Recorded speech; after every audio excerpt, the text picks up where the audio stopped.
بسم اللہ الرحمن الرحیم۔ آج ہم آپ کو سورہ فجر 89 آیت نمبر 13 کا ترجمہ سمجھائیں گے۔ پڑھنے کا طریقہ: فصب علیہم ربک صوت عذاب۔ اس آیت میں 5 الفاظ ہیں۔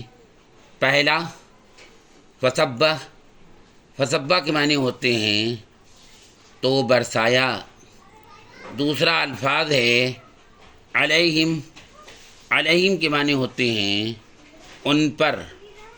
تیسرا الفاظ ہے ربک کے معنی ہوتے ہیں تمہارے رب۔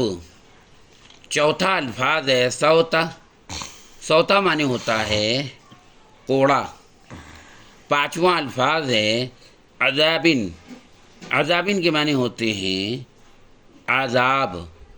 ترجمہ: تو ان پر تمہارے رب نے عذاب کا کوڑا برسایا۔ آیت نمبر 14 پڑھنے کا طریقہ: ان ربک لا بالمرصاد۔ اس آیت میں 3 الفاظ ہیں۔ پہلا ان کے معنی ہوتے ہیں بے شک۔ دوسرا الفاظ ہے ربک کے معنی ہوتے ہیں تمہارا رب۔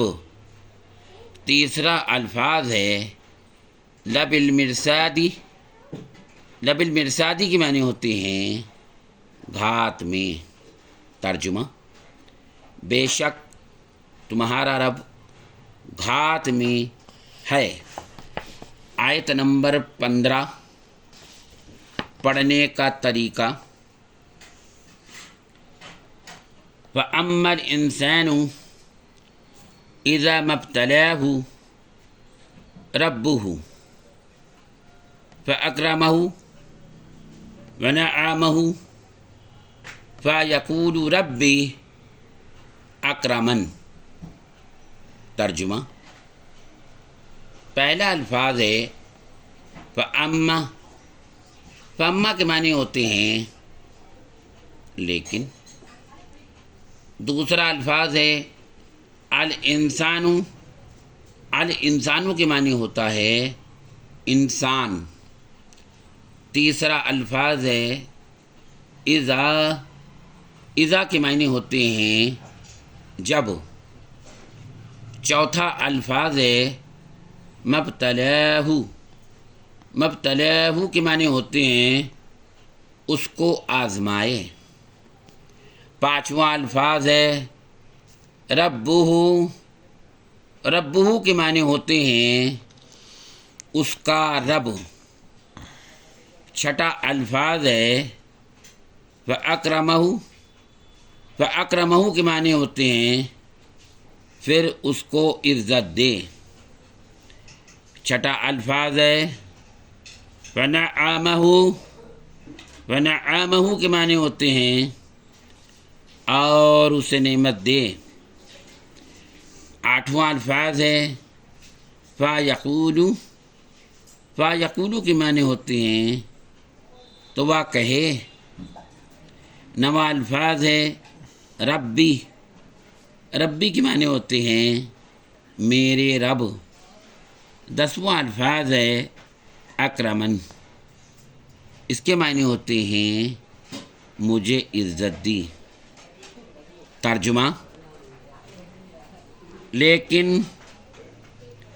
انسان کو جب اس کا رب اس کو آزمائے پھر اس کو عزت دے اور اسے نعمت دے تو وہ کہے میرے رب نے مجھے عزت دی۔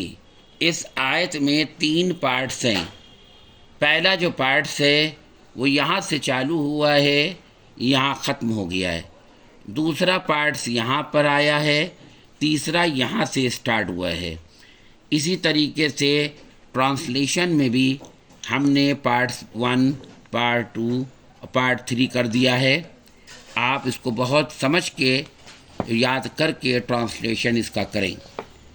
آج ہم آپ کو 19ویں حدیث صحیح بخاری شریف حدیث نمبر 5971 پر یہ حدیث آئی ہے. ابو ہریرہ رضی اللہ عنہ سے روایت ہے. انہوں نے بیان کیا کہ ایک صحابی نے آپ کی خدمت میں حاضر ہو کر پوچھا، اے اللہ کے رسول، میرے اچھے اخلاق کا سب سے ادھک حقدار کون ہے؟ آپ نے فرمایا، تمہاری ماں. میں نے پوچھا، اس کے بعد؟ آپ نے فرمایا، تمہاری ماں. پوچھا، اس کے بعد؟ فرمایا، تمہارا باپ.